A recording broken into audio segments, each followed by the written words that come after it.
Hello friends, welcome to our YouTube channel. आज के इस वीडियो के अंदर हम बात करने वाले हैं म्यूचुअल फंड के ऊपर। लेकिन म्यूचुअल फंड में आपको रिस्क मैनेजमेंट कैसे करना चाहिए, इसके ऊपर यह पूरा का पूरा वीडियो होने वाला है। तो इस वीडियो को कहीं से भी स्किप मत करिएगा।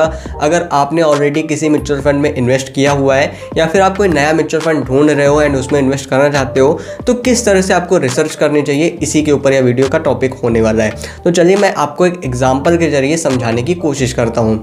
फिलहाल के लिए मैंने ओपन किया हुआ है axis blue chip fund and इसी के साथ में मैंने कंपेयर के लिए आदित्य बिरला का भी फंड ओपन किया हुआ है।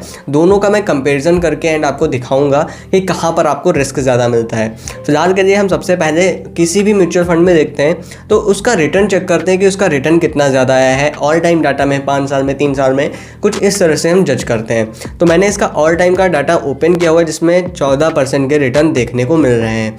अभी के टाइम में मैं ओपन कर देता हूँ दूसरा फंड एंड इस फंड का भी हम रिटर्न चेक कर लेते हैं। एंड यहाँ पर आपको कुछ चीज़ें मैं समझाने की कोशिश करूँगा जिसको शायद आप समझ पाओ। इसका भी मैंने ऑल टाइम डाटा ओपन कर लिया है रिटर्न का एंड यहाँ पर आपको 14% के ही रिटर्न सेम देखने को मिल रहे हैं। अब बात आती है कि दोनों ही फंड ने सेम रिटर्न दिए हुए हैं, तो क्या दोनों ही फंड ने सेम रिस्क लिया होगा?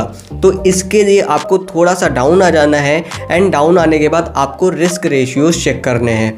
फिलहाल के लिए मैंने आदित्य बिरला का फंड ओपन किया हुआ है। यहाँ पर आपको standard division, beta, Sharpe ratio, tenures ratio and Jensen's alpha यहाँ पर देखने को मिल रहा है। इसी के अलावा अगर आप कुछ अदर वेबसाइट पे चेक करोगे तो वहाँ पर आपको अल्फा भी देखने को मिलता है। एंड अगर आप अल्फा चेक करते हो डायरेक्ट, जैसे कि यहाँ पर जेनसन्स अल्फा लिखा हुआ है, वैसे ही आपको अल्फा नाम का एक अलग से रेशियो देखने को मिल जाता है। उसके ऊपर मैंने डेडिकेटेड वीडियो बनाया हुआ है, वो आपको डिस्क्रिप्शन बॉक्स में मिल जाएगा। आप वो वीडियो वॉच आउट कर सकते हैं, उससे भी आप जज कर सकते हो। यहाँ पर अब हम बात करेंगे बीटा के बारे में कि आप इस बीटा के जरिए कैसे आप उसका रिस्क मैनेजमेंट चेक कर सकते हो। यहाँ पर आपको देखने को मिल रहा है इसकी वैल्यू 0.94 लिखा हुआ है एंड कैटेगरी एवरेज जो है वो 0.95 है। यहाँ पर लो वॉलेटिलिटी देखने को मिल रही है। अभी के टाइम में मैं आपको बस एक कंपैरिजन करके दिखाऊंगा। एक्सिस फंड ओपन कर लेते हैं, इसका भी रिस्क रेशियो चेक कर लेते हैं। यहाँ पर आपको बीटा देखने को मिल रहा है 0.92 एंड 0.95 इसका कैटेगरी एवरेज है। तो इन दोनों को ही चेक करते हुए आपको जज करना है कि आखिर किस में ज़्यादा रिस्क है, किस म्यूचुअल फंड ने ज़्यादा रिस्क लिया हुआ है। ये आपको कैसे पता चलेगा? इसकी जो बेस वैल्यू होती है 1। अगर 1 से कोई भी म्यूचुअल फंड का बीटा ऊपर जा रहा है मतलब वो ज़्यादा रिस्की है। अगर 1 से नीचे आता है मतलब वो जो म्यूचुअल फंड है ना, उसकी स्ट्रेटेजी कितनी ज़्यादा रिस्क भरी है, ये आपको तभी पता चलेगा जब आप उसका बीटा चेक करते हो, कितना म्यूचुअल फंड ज़्यादा रिस्क ले रहा है आपको रिटर्न देने के लिए। अगर आपको 1 से कम मिलता है मतलब वो म्यूचुअल फंड आपको थोड़ा कम रिस्क दे रहा है। अगर आपको किसी म्यूचुअल फंड का बीटा रेशियो देखने को मिलता है 0.95, 0.85, 0.55, ठीक है, तो 0.55 अगर आपको देखने को मिल जाता है मतलब वो म्यूचुअल फंड काफ़ी सेफ है, आपको काफ़ी बेहतर रिटर्न दे सकता है। एंड उसकी जो कैटेगरी एवरेज जो रिटर्न देखने को मिलेगा उसमें आपको बहुत ज़्यादा डिफरेंस देखने को मिल जाएगा।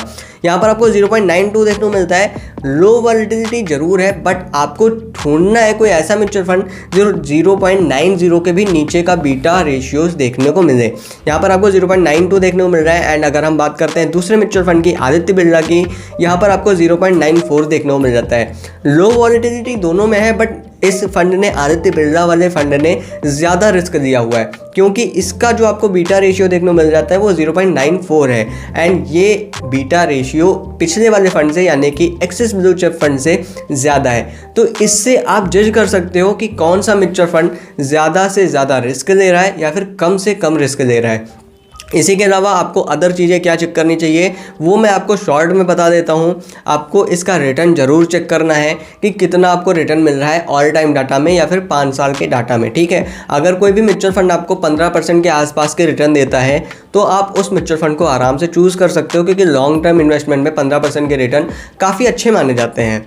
इसी के बाद आपको दूसरी चीज़ें चेक करनी है, लाइक पोर्टफोलियो आपको चेक कर लेना है कि किस तरह का उसका पोर्टफोलियो है, किस तरह के उसके अंदर स्टॉक्स देखने को मिल जाते हैं, जैसा कि आप यहाँ पर चेकआउट कर सकते हो।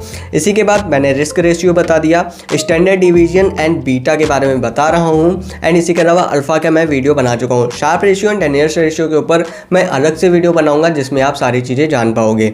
इसी के बाद आपको कुछ चीज़ें चेक करनी है और जिसमें आ जाता है आपका NAV pricing, fund size and expense ratio. जिस म्यूचुअल फंड का एक्सपेंस रेशियो 1 होता है या 1 से ऊपर होता है, आपको वो म्यूचुअल फंड भी नहीं चूज़ करना चाहिए, क्योंकि बहुत सारे आपको म्यूचुअल फंड ऐसे मिल जाएंगे जिसका एक्सपेंस रेशियो कम होगा, साथ ही साथ आपको उसके रिटर्न ज़्यादा से ज़्यादा अच्छे मिल जाएंगे। एनएवी प्राइसिंग से बहुत ज़्यादा फर्क नहीं पड़ता है, लेकिन आपको एक पोटेंशियल पता चलती है कि ये म्यूचुअल फंड आगे जाके कितना बड़ा हो सकता है, तो इसलिए आपको एनएवी प्राइसिंग चेक करनी चाहिए। फंड साइज आपको देखना है कि उस म्यूचुअल फंड का जो फंड साइज है वो 1000 करोड़ से ऊपर का होना चाहिए, 1000 करोड़ के आसपास होना चाहिए। अगर इससे कम होता है तो वहाँ पर भी रिस्क होने के ज़्यादा से ज़्यादा चांसेस होते हैं। तो आपको कुछ ऐसे म्यूचुअल फंड चूज़ करने हैं जो 1000 करोड़ के आसपास हों या इससे भी ज़्यादा हों।